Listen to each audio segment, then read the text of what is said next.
Yeah, absolutely. And like stoicism at its core is something that's so important. Like, what is in my control and what is not in my control. Like, if I can't impact it, it's not in my control. I need to acknowledge it, but just leave it in that bucket. Yeah. Everything else that's here, I can dive into.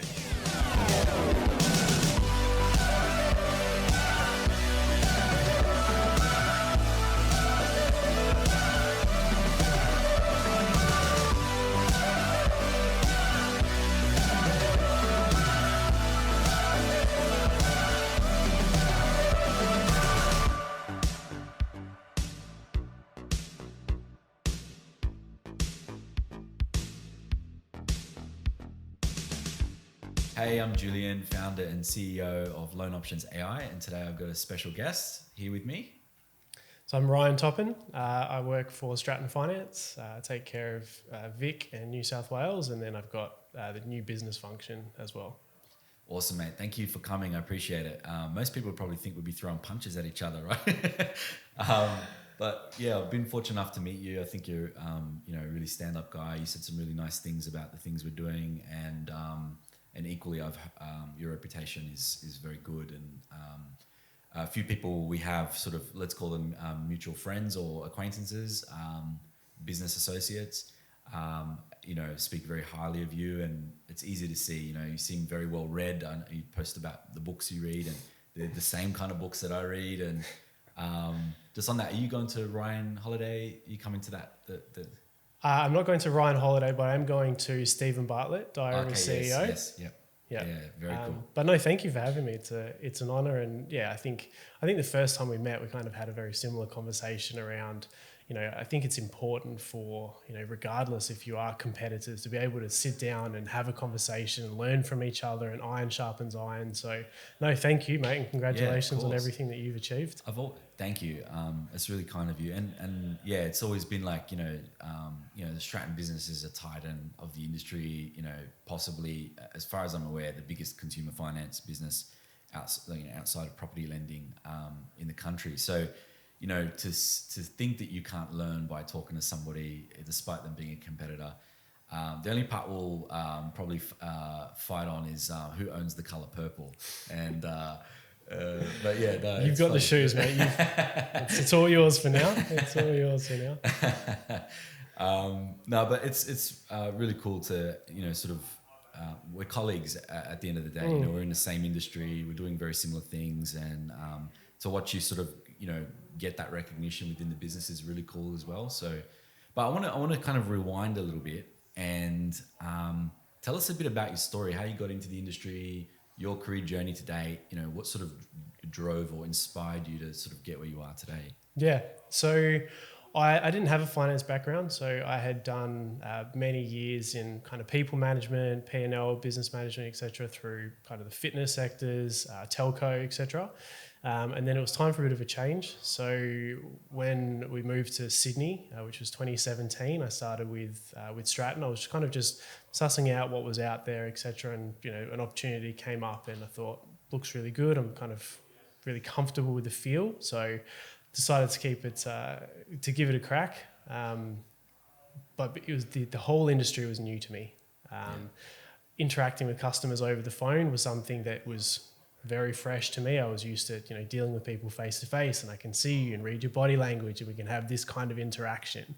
And to be entirely honest with you, the first 6 months was so difficult as a broker, just to get your head around talking to people over the phone and building that connection, and like assessing their wants and their needs and matching a solution that I was still figuring everything out.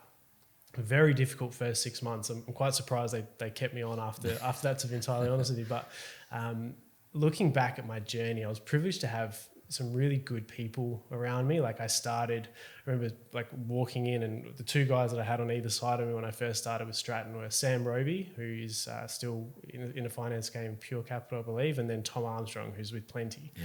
And just learning from legends. Absolute titans of the industry. But I learned so much from them. And then also I had a great kind of mentor, someone to learn from in Luke Saler, who's also very much in the industry. Absolute legend also. But the three of them, I came into an industry that I was watching, and I've always been wired this way. Like I'm very competitive, and I want to do. That's your professional athlete background. Absolutely, yeah. I'd love to say I'm a professional athlete, but I really and it's not about competing with you or competing with that. It's competing with me. Like how far can I take this? Like how good can I be? Like what are my areas of opportunity? What can I work on, etc. And I'm watching all these guys around me, and they were so successful. The three guys that I mentioned, and there's other guys in the office that are doing really, really well. And I'm thinking, like, okay, like, well, I'm emulating their behaviors. That's what's making them successful. I'm going to do that, etc. And it was such an uphill battle. I really, really struggled. And I eventually had this realization. I was like, look, I'm not them. I can't do what they're doing. Like, they will not be able to be better than me at being me. And there was just that lack of authenticity, realistically, when I reflect back. I was trying to be like the successful behaviors around me, which is, to some degree, it's good. But the genuine connection was missing. And I really when that light bulb moment happened, and we had a really couple of good conversations with, a couple of the guys in the industry, and I thought, right, let me just reset and just go back to being me. And when I found that, I was like, okay, this is much easier now. Yeah. You just be yourself, connect with people, have really good connections, really good conversations, and things kind of started to flow from there. Royal Commission came around, obviously changed the industry dramatically. Lots of changes internally, externally. We went through a bit of a rebuild stage where we kind of got to define who do we want to be as a kind of New South Wales unit, as a company, etc. What are our values? What do we accept? What does that look like on a daily basis? What does it not look like? And when that happens, what do we do next, etc. So we got to rebuild our team. We got to really understand ourselves a lot better. And then we started to build from there, which was great. Like part of an excellent team. Steph, who's still in our company, was such a big part of my journey as well. Elijah Swift, big part of my journey as well. So that was great. Got the opportunity to move over to Melbourne to help out their team. So 5 years in Sydney and moved over to Melbourne, which again was another massive learning journey. I came into a large established team as the leader, and that's a difficult dynamic to kind of navigate through as well, to meet new people, but you're meeting them as their leader. So you've already kind of got a little bit of you've got to suss out that relationship. How's it going to work? You've got to build trust. 100%. You've got to earn the respect too. Yeah. Absolutely. And in my mind, I had this, your resume doesn't mean anything. Yeah. Today is day one. And that's kind of going in at that level. And there was challenges, there was some quick wins, there was some longer term wins, there was some losses, there was some lessons. But that journey has been so good to kind of just get in there and understand, what does the leadership team look like? What does our strategy look like? What are our people looking for? What are our customers looking for? What is the industry doing? What's our technology? What are our partnerships, et cetera, et cetera. So that's very much where I spend my time currently, just looking for, areas of opportunity. What are we doing really well? What are other people doing really well? What are our people asking for? What are my customers asking for? How do we help find those pathways for everybody, for mutually beneficial outcomes?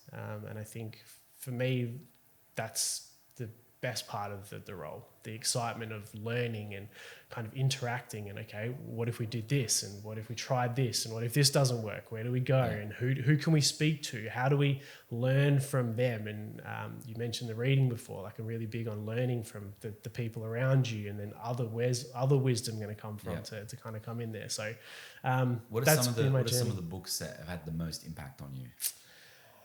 I think anyone who's interacted with me on a professional level has definitely heard me reference and go on and on about Jim Collins' Good to Great. Yeah. Hands down my favorite great business book. Great. I couldn't tell you how many times I've read that, Julian. Yeah.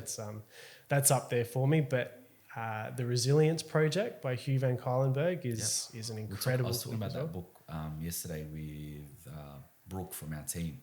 But yeah, great books. Amazing. Lots to learn, yeah, and I think people that have played sports and who are connected to sports, and the athlete's journey and sports is such a beautiful representation of what happens in life in general, that you've got a goal or you've got an aim or whatever, and then you've got setbacks, and then you've got challenges, and then you've got injuries, and then you've got little wins, etc. But probably the biggest kind of takeout from sport to life is that you can achieve really, really good things by yourself, but great things come from teams. There's a whole, even if it's an individual sport, like tennis, for example, or boxing or whatever, that one person that's in the limelight is not the only person that is responsible for that success. There is a team of people. There's an organization. There's so many things. So that's, you know, that's probably one of the things I resonate with most about kind of sport. So yeah, good to great. Resilience Project.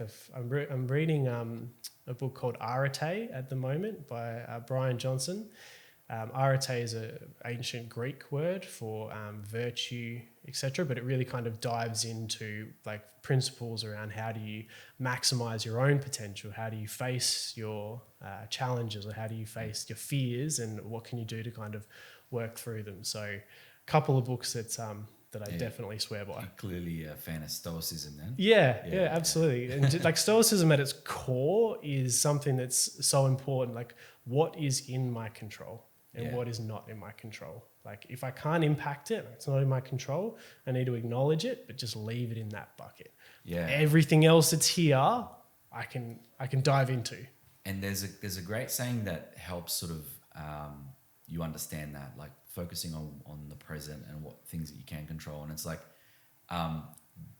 it talks about, you know, I can't remember where it's from, but, you know, depressed people are living in the past, and anxious people are living in the future, and happy people are living in the present. That's beautiful. When you focus on the things that are in your control, it's amazing how far you can get. Absolutely. And everything else just washes away, falls away, and you just put one foot in front of the other, and before you know it, you've walked the mile, or, you know, you've done this mountainous task that's in front of you. Absolutely. But yeah, so, you know, I think we sort of aligned there, and I think it's changed I always kind of had this ability, you know, it was a pretty tough upbringing, but I always was able to sort of compartmentalize, you know, go to school, go to work, you know, talk to my family, whatever. And I think without even realizing it, you sort of practice Stoicism, and then you read the books, and these are sort of, until you read the books and you listen to people, whether it's Marcus Aurelius or Seneca or whatever, like, till you read the books, they're just abstract concepts, and then it's just so well articulated, and everything just makes so much sense. Absolutely. But yeah, I think you know, in our business we have a book club, and I buy as many books as anyone wants to read. Whatever books you want to read, I'll buy them for you. Same thing with on, you know, sort of personal and professional development. We've got like Udemy, Coursera, like, you know, whatever course you want to learn. I don't care if it's you know, something related to your job or something related to your life. It doesn't bother me. I want you to be chasing to be better than yourself yesterday, and that's it. It's like the compounding benefits of trying to improve 1% a day is just ridiculous. Absolutely. And, there's no, I've never seen somebody who's consistently trying to improve themselves actually not get better. I've never seen it. Absolutely. Know? And when you focus on one thing at a time, instead of trying to multitask and do 1,000 different things and have 1,000 different businesses, there's something to the laser focus. Like, what is the next thing I can improve? And that doesn't matter if you're a broker or broker support or settlements officer or, you know, a CEO, or it doesn't matter. You know, you just focus on being a better version of yourself. You can learn along the way from, you know, it doesn't matter what position. You know, absolutely. Often some people that come into our business, they sort of defy the things you thought you knew. You know, we have somebody starts brand new, settles in 2 weeks, 6-7 loans. You kind of were thinking he's not going to settle a loan for 3 months. You know, sort of needs to learn, needs to train, but you know, it just resets. Every now and again, you get somebody that comes in that just resets your expectations of what can be done. Absolutely. Yep. And yeah, no, it's really cool. But you you skipped over a whole part of your athletic career, and I know it's because you're trying to be humble. But let's talk about that, because I know you're from all accounts you're quite the athlete too. Look, I love competing, and it's like I said, it's not about beating the person or the team or whatever is on the other side. It's that, what am I doing? That, you know, you talk about, like, listen to Kobe's interviews, and they'll ask him, what does losing feel like to you? And you just see his eyes light up. He's like, it's exciting. Like that is there. I've got an area of opportunity, right? So at the moment, so I've played everything: footy, cricket, soccer, whatever. At the moment, like triathlons are my thing. So when I moved to Melbourne, I had a manager there who's now moved back to the UK, Richard, who had done the Ironman and done the triathlon and that kind of stuff. And I just wanted to know, I was like, okay, it's clearly possible. Can I do that? I'd never done anything long distance, no like marathons, no nothing along those lines. I was just like, okay, well, it's clearly possible. People can do it. Can I do that? Like, that's exciting. I want to know. So that's my thing at the moment. So I've just done my first Olympic triathlon. Didn't quite get the time that I wanted, so I'll have to go back in March and do that again. But yeah, I love that. Just there's a goal. How do I get there? Like, what training do I need to do? What recovery do I need to do? What mindset do I need to be in? Like, who can I learn from, etc. So, yeah, I've played a lot of sports, but that's my obsession at the moment is just getting the triathlon right. Yeah. I mean, that's one of the sort of examples of someone in the peak human condition, right? It's like not me, everyone else that's out there. Yeah, it's always the people that I'm chasing. That's yeah. I mean, look, being able to finish one, regardless of the time, is exceptional. I mean, there's no way I would be able to, unless I trained and was super disciplined around doing that. I'm so glad you tail-ended that. Like, in your current state mindset, it's not your goal, so you can't do it now. But if I trained, of course. Chose it as a like goal. Anything. Absolutely. Yeah. And it's even the way that you talk to, even the way I talk to my kids and the way you should talk to your kids is like, my daughter will say, oh, I can't do this, Dad. I can't jump this high. I can't run faster than this person.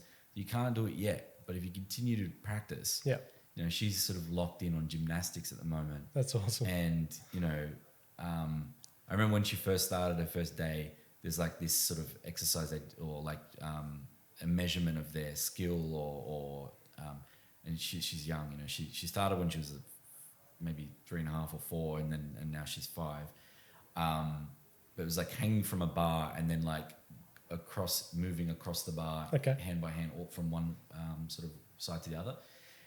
And she couldn't do it and she was super scared and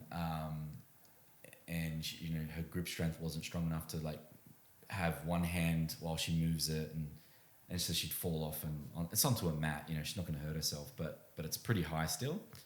And anyway, the other day I was watching and I just kept saying, you just got to keep trying and you just got to keep trying.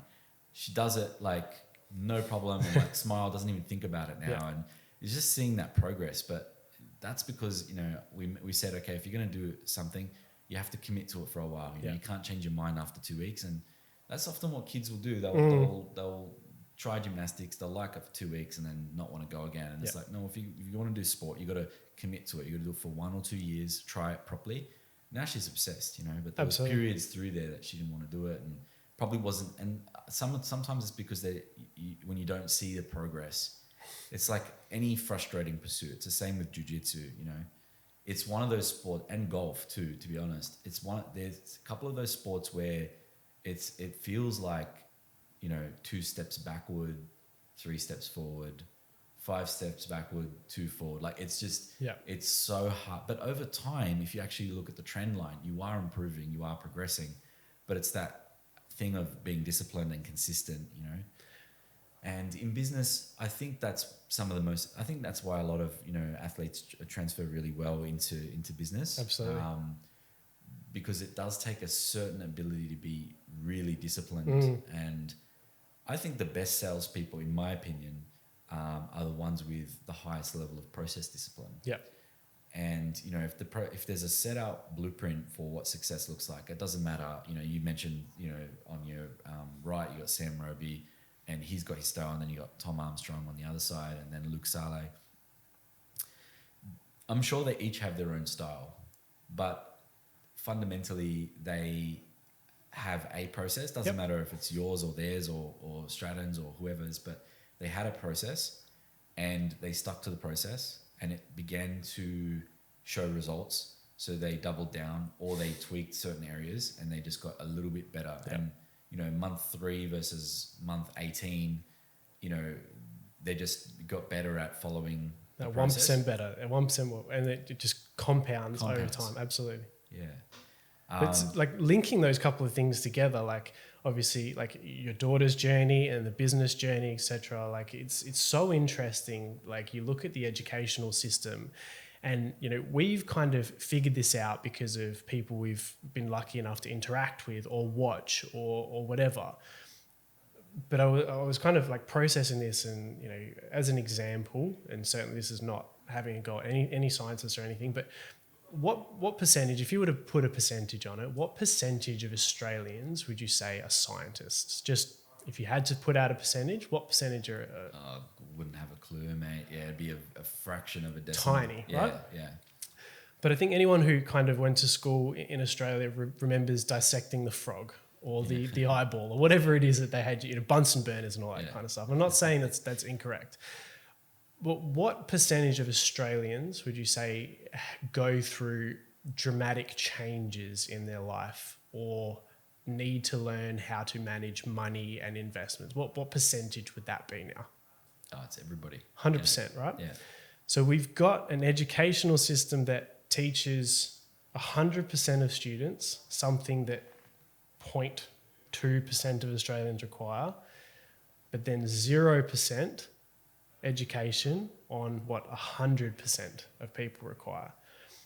And you speak to different people, and you speak to a lot of people, and you know have interactions with a lot of people.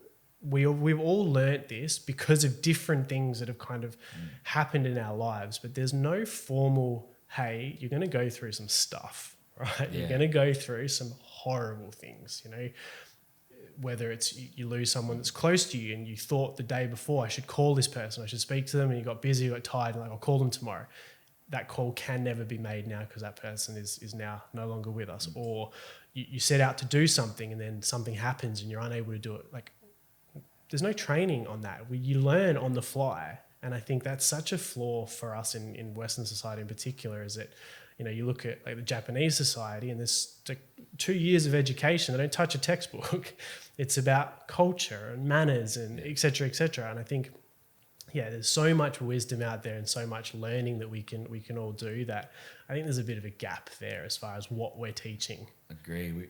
We speak about that often, and you know we build a lot of content around financial education because you know even just starting a business, you know, like people don't know how to write a business plan, and even if you did business studies or whatever as a subject, like none of that was real, none of that was practical, and none of it was taught by someone who runs a business.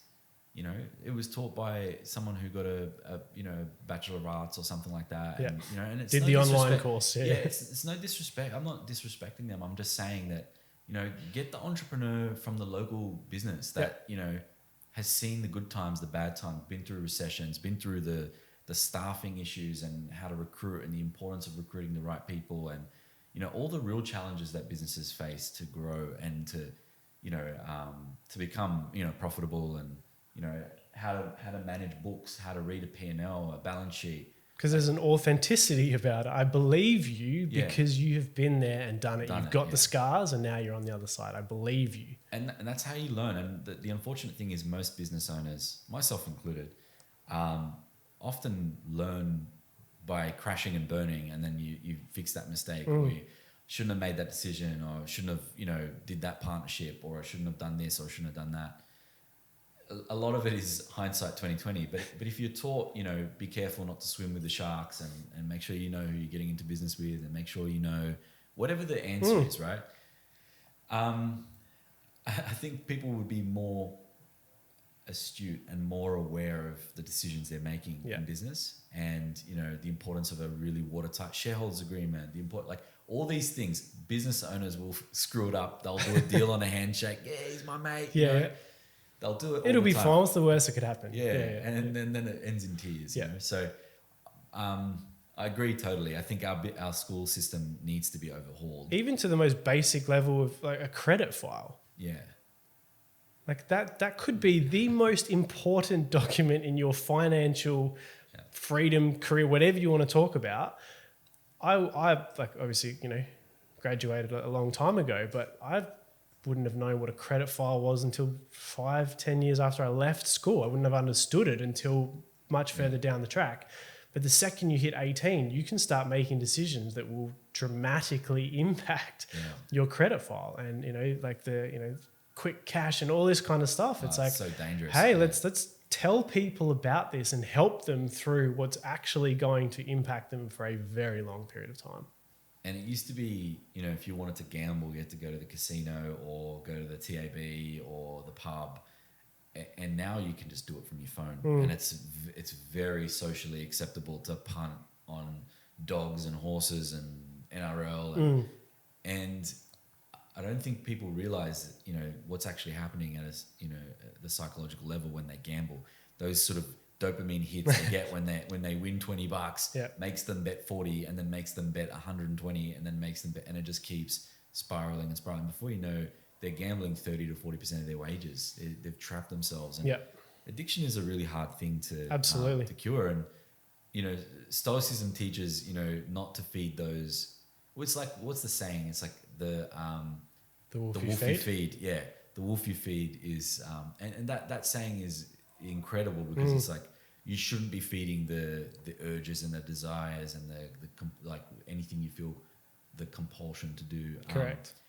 So, but I mean, they don't teach that. What do they teach? Like it's instead you're learning things that arguably you might use. If you need to calculate the distance between if you want c squared equals a squared plus b squared, like, cool, that's great, but you know what, like, technology is replacing all of those things. It's like now with an iPhone, you can, if it's got a light, if it's a newer one, it's got the LiDAR, I can get my phone and go like this all the way around the room. It will give me centimeter accurate dimensions for this space.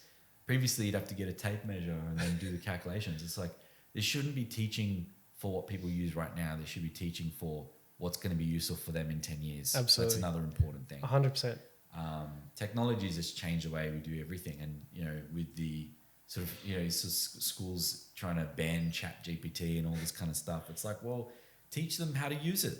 Or even how we measure. So, intelligence is the wrong word, but they measure their competency on a specific subject. So when was the last time that you had to go into a locked room that was dead silent, that you had no resources to check anything, and you had to come up with 100% the right answer, or you were considered a failure, right? Like that whole examination process, it is not realistic. That's not what happens in the real world, but this is how we measure how someone's future is going to turn out. Yeah. If you don't do well in this little Instead, 2-hour window. Why not test their resourcefulness?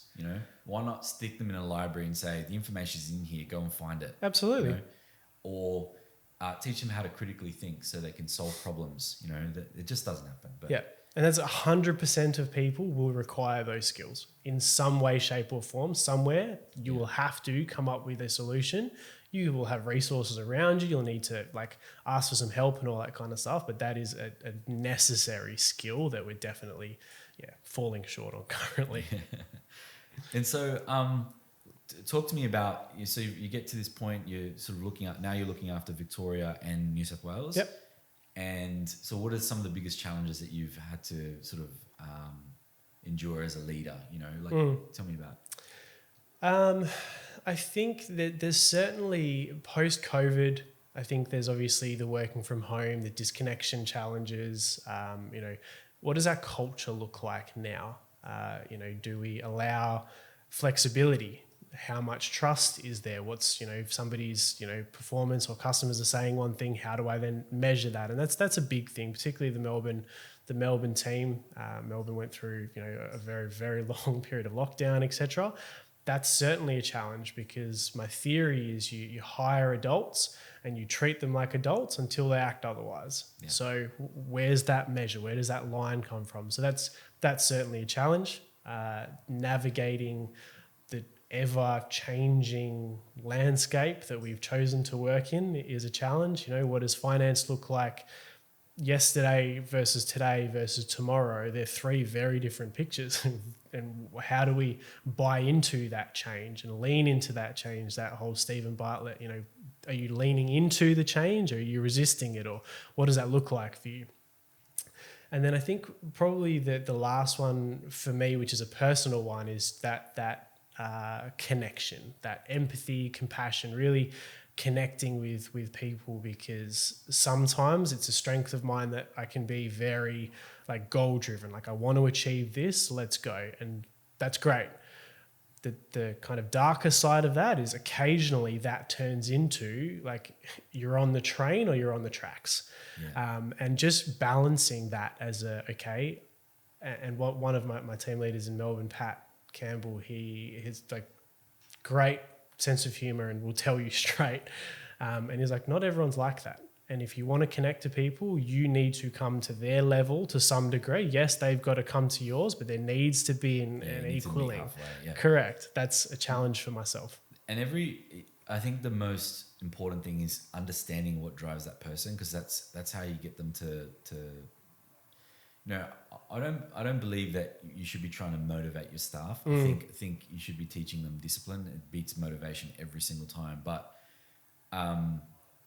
you've got to find what gives them that spark to kickstart, because what discipline is essentially doing reaching a point where you've consistently been achieving a desired habit, and that might be getting up early and going to the gym, or it might be following up your client 3 times in the first day, or it doesn't matter what that is, but it's not discipline until you've done it consistently over time.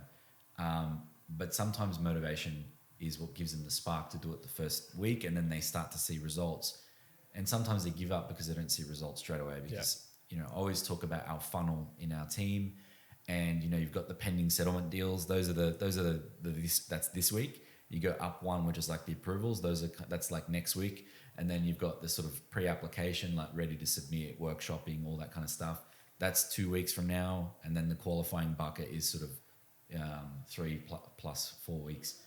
And that's how I speak about the funnel. And the reason I do that is because the work you do today, you're not going to see those settlements today necessarily. Correct. But you're going to see the compounding effects if you do it properly in the next 4 weeks. And anytime we've had brokers pay attention and do that for a sustained period, they have record months every single time. So it's like, what month do I want to have? Like, everyone wants to have a good month this month, but what month do I want to have next month? If you want to have a great month next month, start today. Don't start in 2 weeks. Don't start when March 1st hits. Correct. You better start today if you want to have a good month next month. And the point you made before is really, it's an interesting one about the empathy and compassion, because at times I've been criticized as well of sort of being a bit of a bloke and not being empathetic enough. But at other times where I can see someone's particularly affected or got things going on or whatever, I can be a super empathetic person, but it is a flaw of mine that I'm not always that way. But also I've learned over time to not expect my standards for other people. Some people don't want to be running their own business and super high achiever. Some people are really happy with just having a good work-life balance, and there's nothing wrong with that. Absolutely. So I've got to accept that. But I still want them as a baseline to reach their potential. I don't want to see someone who's highly capable at running at quarter throttle, 25%. Correct. Like, I want to see them, if they're only capable of whatever, it doesn't matter how many, what the output is. If they're only capable of 70% of what I'm capable of, or maybe they're capable of 110% of what I'm capable of, that's okay. I just want to see them reach that. So it's an interesting one, because I don't think there's a right or wrong answer in the way that you manage teams. On the work from home side, I've always and it's it was somewhat controversial at a point in time, but now not so much, because people are seeing if you didn't take the stance, now it's much harder to break those arrangements. Absolutely. I was like, no, everybody's in the office. I'm hiring people who want to be part of a team, and I'll explain why. And I think you'll get it because of your sort of athletic background. And the analogy I use is, let's say the Penrith Panthers. Okay? They've won 3 grand finals in a row now, champion team, best NRL team, some would say, of the NRL era. Do you think they would achieve that if they all trained individually? I don't believe that. And it depends what business you're in and what role you're in as well. So I'm not going to generalize every industry, every job, but I'm going to talk about our business specifically, because that's what I can talk about. And our business is unique in a sense that it really is run like a team. You know, we have team leaders. They're not responsible for writing loans. They're like a captain coach style, you know, and they're responsible for getting everybody up to a certain standard. And the way they collaborate with each other to workshop deals, and there's none of this my deal, your deal. It's like, this is what we're doing. We're a team. We all work together. We don't allow selfishness. We don't allow bullshit, gossip. We don't allow people to cross the line of, you know, competitiveness. We want people to be competitive in a friendly and professional manner. But I'm of the belief that to really build a good team, everybody has to train together. You know, you can't. I mean, don't get me wrong. The Penrith Panthers have so many great individual players that they'd probably beat most teams.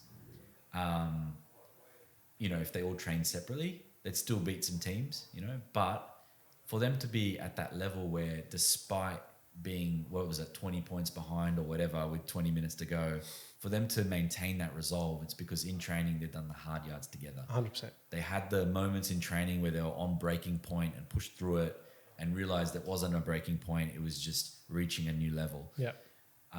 And so that's my position on it. But, you know, don't get me wrong, we do have some people that work remotely in our business, and it didn't start that way, but, you know, those people earned the trust, delivered the performance over time, and then they had certain circumstances in their life, and in order to, you know, be sort of an empathetic person to their situation, you make you know, sort of accommodations to keep them as part of the team, you know. And like the key there is you understand what's important to you, and, you know, there's you know, that saying that, you know, write a list of your 25 priorities. Pick the top 5, put them in like priority order, pick the top 5, focus on them, forget the rest. So you understand what's important to you. That customer experience is important to you. Everyone being as good as they can be is important to you, etc. And that's what we're focused on. And if you've got people who are all lined up, if you're clearly defined, this is what's important to us, this is why we make the decisions, people can buy into that. I think where you can potentially go wrong, where businesses go wrong, is where it's, I don't know what's important. Like, is flexibility the most important thing? Are results the most important thing? Is customers the most important thing? If you clearly articulate, this is what we are trying to achieve, and this is why, this is how it'll impact our customers, this is how it impacts us, people have a reason to buy into that. There's a clearly defined direction and vision, and that's super easy to go, right, this is why we're doing what we're doing, and this may not be for you. Simple as that. Not everything is for everybody. I couldn't agree more. Articulating your vision and your mission is really important, despite it being a little bit cringy at times. And, you know, people often like just think too much into it, and they want to, you know, make it like they're saving the world and all this kind of shit. But you do need to have it clearly articulated. And, you know, we have it on our website. We have our mission on our website. The vision's more of an internal thing, but it's clearly defined. You go and ask any of our team, what are we trying to do? They all know the answer to that question.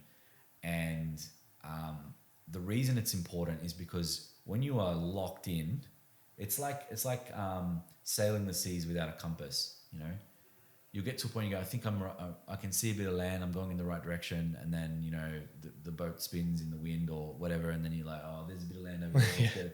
You'd never actually get to your destination. But when you are walking in a direction, and again, just the grind is one foot in front of the other, but walking, making sure that you're consistently heading in that same direction, you get so much more done. And before you know it, you look back and you see the progress that you've made towards that goal. The team need it. As much as you think, oh, it's really just an executive thing, it's a leadership team.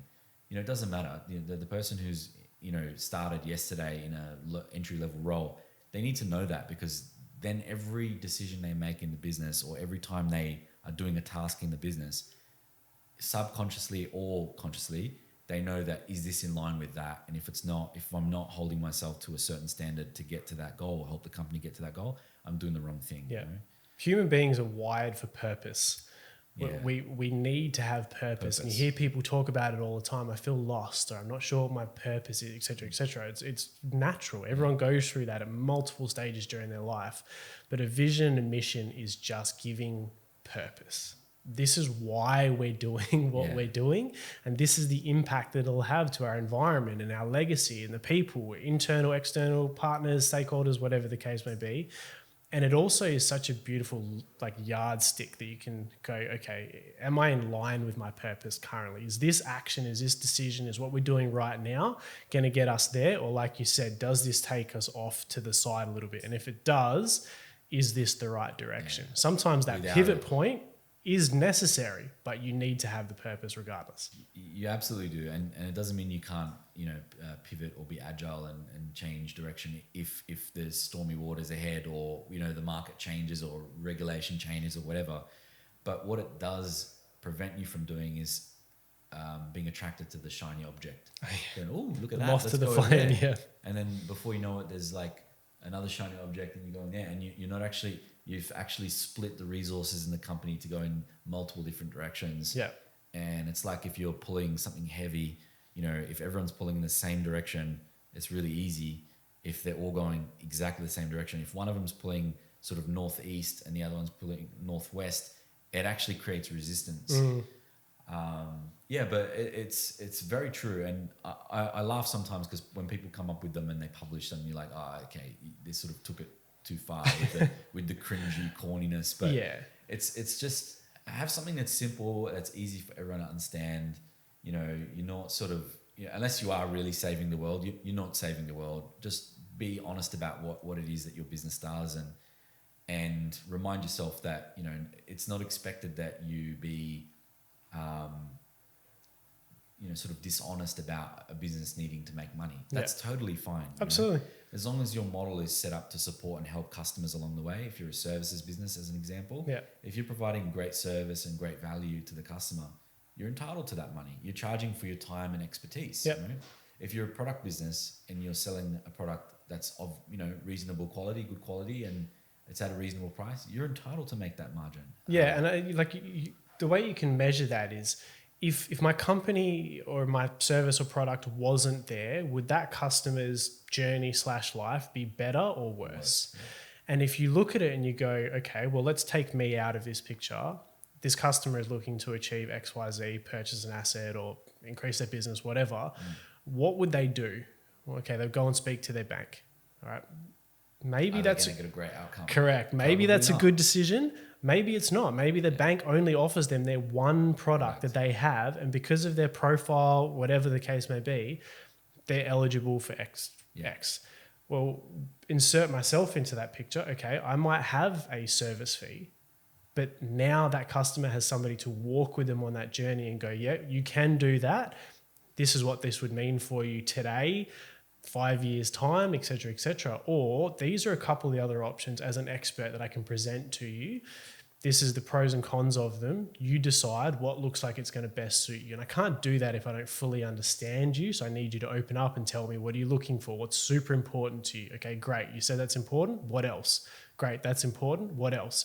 Not until you cannot physically think of anything else to answer that question can I say, right, I understand you. Here's your options. What sounds like it fits that best. Then I look at it and I go, I have every right to charge for that service because I may have just saved you $7,000 over the next 4 years. Like my couple of cents that I've made out of this is absolutely worth it for both of us. So and is my customer's journey better or worse without me or with me?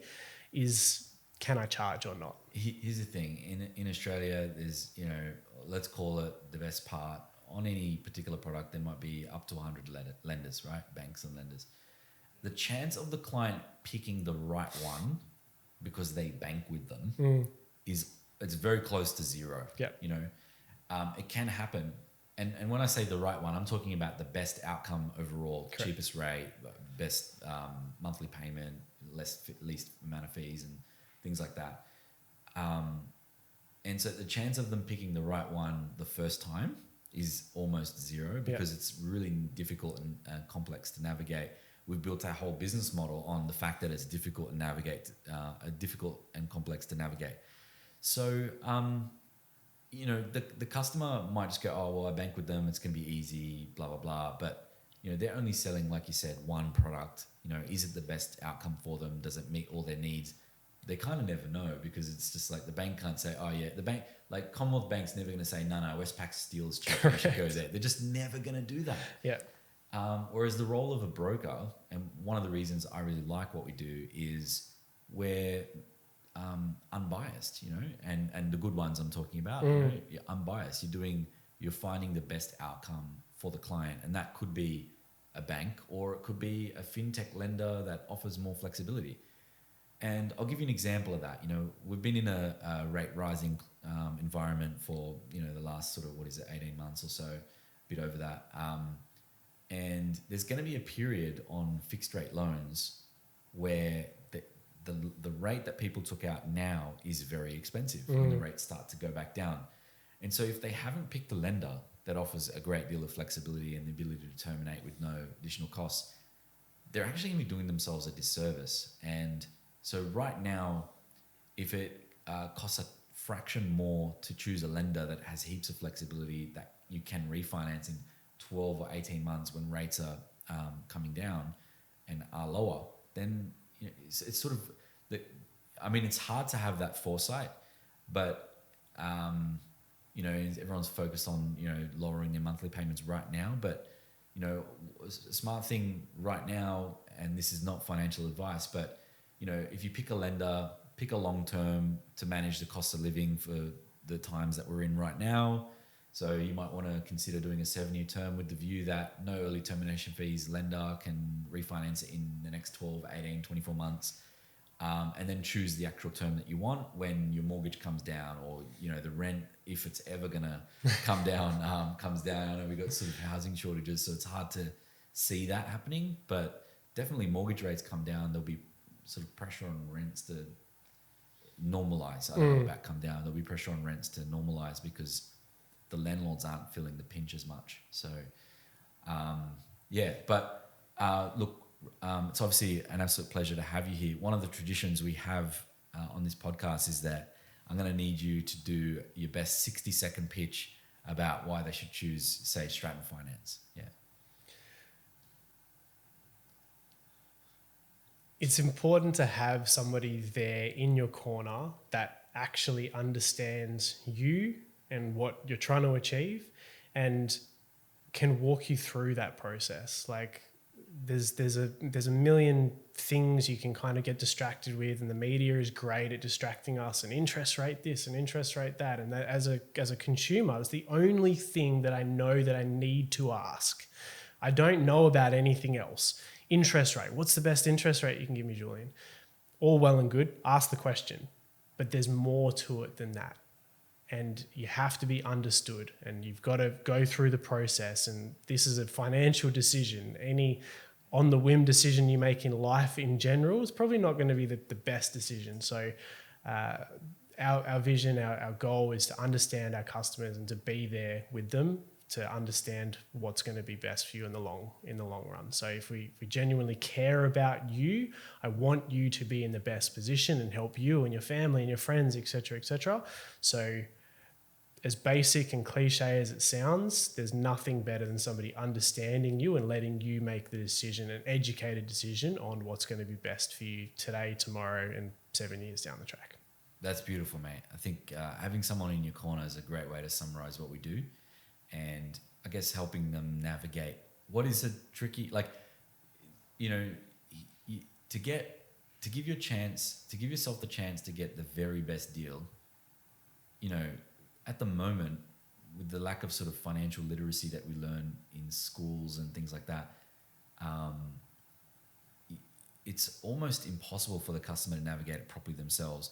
Having someone who does this day in, day out means that you're going to give yourself the best chance to do it. And, whether that broker has a cost for their service or not, the chance of them actually saving you money, an amount of money that's exponentially better than the amount it costs you to use their service, is really, really high. So Absolutely. beautiful, man. Thank you. Before we finish, I've got a question. This is my first question to you, realistically. Okay. So looking, like, fast forward 10, 15, 20, 30 years, looking back, what is your legacy? What is the legacy that you left? Ideally, that I've been through my career and have held my reputation that is of a great deal of integrity, a man of my word, someone that my kids are incredibly proud of, and that I never deviated from the person that I was. You know, that's, you know, to me, that's the most important thing. You often hear of these billionaires that, and I'm not saying I want to be a billionaire. I don't necessarily want for a lot of things, but you hear about these people that are made, let's say that, regardless of how much they're made, and they're terrible people. And that is always my fear, is that it's very rare to find people who are very successful, but also value their integrity and their word and their trust and their reputation and their ability to give back and be generous with their time for to pass it on to the next generation. So I think, you know, what I would be happy with is that I'm still spoken of in a high regard, that I kept every promise I ever made. To date, I've done that. Even when it's come at a great personal cost to myself, I've kept my word all the way through. That I've treated people the way that I want to be treated. And most importantly, that my family is really proud of everything that I've achieved and how far I've come. I don't want to get too emotional here, but, you know, sort of growing up, you know, raised by a single mum, 5 kids, to think that if I went back, if I time traveled and told that kid who was going through a lot that I would be where I am today, there's no way I would have even believed that, let alone where I can be in the next 10, 20, 30 years. So yeah, beautiful question. Thank you. Beautiful answer. Well done. Thank you, man. Appreciate it. It's been an absolute pleasure. Anytime you got news or anything you want to talk about, we can do it in front of the microphone, or we can do it over a steak or whatever. Love catching up. No, thank you for your time. Genuinely appreciate it, and you're doing great things. Really, really inspiring things. So keep up what you're doing. Thank you, man. Appreciate it.